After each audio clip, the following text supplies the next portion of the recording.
आज हम आपको ऐसे 3 टिप्स बताने वाले हैं। उन अगर 3 टिप्स को आपने समझ लिया तो दुनिया की कोई ताकत आपको इंग्लिश बोलने से नहीं रोक सकती। ये हमारा वादा है और 26 सालों का अनुभव है। देखिए, मैंने 3 टिप्स के बारे में बोला। पहली टिप्स है कि वाक्य बनता कैसे है। हो सके तो टेंस से बनते, ये से बनते। अरे नहीं भाई, एक तीसरी क्लास का हिंदी मीडियम का बच्चा भी इंग्लिश सीख सकता है। बस उसे पता होना चाहिए वाक्य का निर्माण, सेंटेंस बन कैसे रहा है। दूसरा, उसको ये पता होना चाहिए कि इस वाक्य को बोलना कहाँ है। तीसरी चीज, कम से कम एक दिन में 10 सेंटेंस, पहले वो मम्मी के सामने, पहले वो पापा के सामने, पहले कोई मेहमान आ जाए उनके सामने, पहले से पढ़ के फिर किसी के सामने बोलना। लेकिन बोलना और कोई नहीं मिले तो आईने के सामने 10 sentence daily, 10 sentence daily you have to required speak English. अगर आपने ये कर लिया तो यकीन मानिए, हमारा पूरा वादा है, 100% गारंटी है कि आप इंग्लिश का कोई भी ऐसा वाक्य नहीं बना जिसको आप नहीं बोल सकते। तो आज हम वाक्य कैसे बनते वो भी बताएंगे और इंग्लिश बोलना भी सिखाएंगे। देखिए साहब, पहला सेंटेंस है ठंडी हवा चल रही है। अब इसमें पहला शब्द है ठंडी हवा। जैसे कोई बस चलती है ना, तो ड्राइवर आगे बैठा होता है, सवारियां पीछे बैठी होती है। ऐसे ही इस वाक्य में ये समझना, ड्राइवर साहब है ठंडी हवा। हिंदी से इंग्लिश कैसे बनती? ठंडी हवा को इंग्लिश में कहते हैं कूल एयर। अब सवारियों को पीछे से गिनना है कि भैया टिकट निकालो, हे का टिकट क्या हो गया? ईच। अब रही को कहते हैं आईएनजी और चलने को कहते हैं ब्लो। तो ब्लो प्लस आईएनजी क्या हो गया? ब्लोइंग। जैसे विद्या प्लस आले विद्यालय होता, ऐसे ही ब्लो प्लस आईएनजी, ब्लो यानी चलना या बहना, और रही को मतलब आईएनजी। ब्लो प्लस आईएनजी क्या हो गया? ब्लोइंग। तो अगर हमने ये समझ लिया ये वाक्य कैसे बना, तो आपके सामने इंग्लिश का हलवा तैयार है और उसको स्वादिष्ट बनाना आपकी प्रैक्टिस पर निर्भर करता है।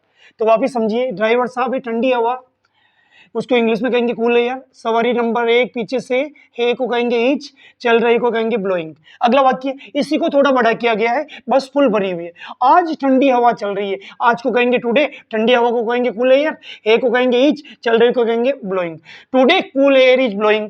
गर्म हवा चल रही है, गर्म हवा को कहते हैं हॉट एयर, हे को कहते हैं ईच, चल रही को कहते हैं ब्लोइंग। आज गर्म हवा चल रही है, टुडे, आज को कहते टुडे, और हॉट एयर इज ब्लोइंग पुराना ही वाक्य, ऊपर वाले ही वाक्य। क्यों? जितनी प्रैक्टिस करेंगे उतना पक्का हो जाएगा। पहले छोटा वाक्य, फिर कुछ शब्द जोड़ के बड़ा वाक्य। आज गर्म हवा चल रही है, आज को कहेंगे टुडे, गर्म हवा को कहेंगे हॉट एयर, हे को कहेंगे ईच, चल रही को कहेंगे ब्लोइंग। अच्छा लग रहा है ना? अगला वाक्य ध्यान रखना, गधे गुलाब जामुन खा रहे। जनरली ऐसा ही होता है इस जमाने में, घोड़े ऐसे ही रह जाते हैं और गधे गुलाब जामुन खा जाते हैं, और वो भी बड़ा टेस्ट लेके। तो गधों को कहते हैं डंकीज। अब गधे बहुवचन है, प्लूरल है तो आर लगेगा। खा रहे को कहते हैं ईटिंग। अब गुलाब जामुन अंग्रेज समझते नहीं। Oh round shape sweet, what is gulab jamun? Round shape sweets, it gulab ना, उनको पता ही नहीं, उनके डिक्शनरी में गुलाब जामुन शब्द है ही नहीं। तो अपन इसको अपनी भाषा में गुलाब जामुन लिख सकते हैं और चाहो तो स्वीट्स लिख सकते हैं। तो donkeys are eating gulab jamun और स्वीट्स। या तो ये बोल दीजिए donkeys are eating gulab jamun, या फिर ऐसे बोल दीजिए डंकीज आर ईटिंग स्वीट्स। दोनों सही है। घोड़ा घास खा रहा है, घोड़े को कहते हैं हॉर्स, घोड़ा एक वचन है, सिंगुलर है तो ईज लगेगा। खा रहा यानी ईटिंग या ग्रेजिंग, खा रहा को ईटिंग भी कहते हैं और चर रहा को ग्रेजिंग भी कहते हैं। दोनों सही है। ये इंग्लिश की खूबी है, फ्लेक्सिबल लैंग्वेज है। इसमें एक ही वाक्य को अनेक प्रकार से, और घास को कहते हैं grass. Horse is eating grass या हॉर्स इज ग्रेजिंग ग्रास। तुम मुझे धोखा दे रहे हो। ये जमाने में कौन किसको धोखा दे रहा पता ही नहीं चलता। तो अभी किसी से बात हो रही, कल किसी से बात हुई कि कोई अगर ऐसी मशीन आ जाए कि आदमी के मन में क्या है वो पता लग जाए, यकीन मानिए ऐसा लगता है इस दुनिया में 99% लोग धोखेबाज है। तो वो धोखा वाले वाक्य स्टार्ट हो रहे। तुम मुझे धोखा दे रहे हो, तुमको कहते यू, हो को कहते आर, धोखा देने को चिटिंग, मुझे कहेंगे मी, यू आर चिटिंग मी। वह तुम्हें धोखा दे रहा है। हाँ जी हाँ, आपको कौन धोखा दे रहा है आपको पता ही नहीं है। आस्तीन के सांप बहुत होते हैं। तो वह को कहते ही, हे को क्या कहते हैं ईच, धोखा देने को कहते चिटिंग, तुम्हें को कहते you, he is cheating you या he is cheating to you, दोनों सही है। लोग एक दूसरे को धोखा दे रहे, दुनिया का सदा सत्य यूनिवर्सल ट्रुथ सेंटेंस, लोग एक दूसरे को धोखा दे रहे। लोग को कहते पीपुल, पीपुल हमेशा प्लूरल ही होता है तो हे का क्या लगेगा? आर। धोखा देने को कहते चिटिंग, एक दूसरे को कहते each other. People are cheating each other.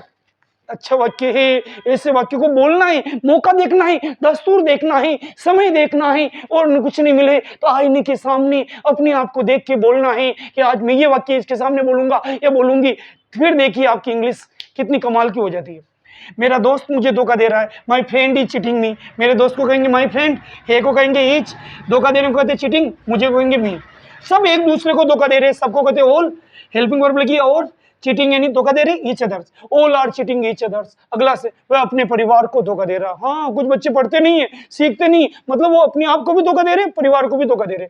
तो वह को कहेंगे ही, हे को कहेंगे ईच, धोखा देने को कहते चीटिंग, अपना परिवार यानी उसका परिवार, हिज फैमिली, ही चीटिंग हिज फैमिली। वह अपनी पति को धोखा दे रही है। हाँ, कुछ लेडीज ऐसी होती है भाई, अपन वाक्य बना रहे। वह को कहेंगे सी, एक वचन है हिज, हे को कहेंगे हिज, धोखा देने को चीटिंग, हर हस्बैंड उसका पति, फिर उसकी बैंड बजा देगा देखना। वह अपनी पत्नी को धोखा दे रहा है, ये भी गलत बात है, सब बिल्कुल गलत है मेरे बच्चों। जिंदगी में कुछ भी दे देना, लेकिन धोखा किसी को मत देना। धोखा वापस लौट कर आता है और जीवन भर सताता है। तो वह को क्या कहेंगे ही, हे को कहेंगे ईच, धोखा देने को कहते हैं चीटिंग, अपनी पत्नी मतलब उसकी पत्नी, उसकी पत्नी को अपनी पत्नी नहीं कहना है। ये वाक्य है, ही चीटिंग हिज वाइफ, वो अपनी पत्नी को धोखा दे रहा है। राम सीता को धोखा दे रहा है, Ram is cheating to Sita, Ram is cheating to Sita. लोग पैसा कमा रहे हैं, पीपुल आर अर्निंग मनी, पैसा है तो सब पूछेंगे आप कैसा है, जेब में हो पैसे, हर कोई पूछता है आप हो कैसे। तो ये पैसे वाला वाक्य, पीपुल आर अर्निंग मनी, तुम समय बर्बाद कर रहे हो, you are wasting your time. इस वाक्य को बोलना है जब भी आपका भाई, आपकी बहन, आपके परिवार में कोई समय बर्बाद कर रहा हो, उसको इंग्लिश में बोलना, you are wasting your time. वह मेरा इंतजार कर रहा है, अच्छी बात है, कोई तो इंतजार कर रहा है। He is waiting for me, he is waiting for me. बच्चे पतंग उड़ा रहे हैं, सर्दी के दिनों में पतंग उड़ाते हैं, मकर संक्रांति आती है तब ये वाक्य बोलना है, children are flying the kites. बच्चों को कहते हैं चिल्ड्रन, बहुवचन तो आर लगेगा, उड़ाने को फ्लाइंग, काइट से नहीं पता। मेरी माँ चाय बना रही है, माँ जैसा कोई नहीं है इस दुनिया में, my mother is making tea, मेरी माँ चाय बना रही है। अगर आपको मेरी इंग्लिश समझ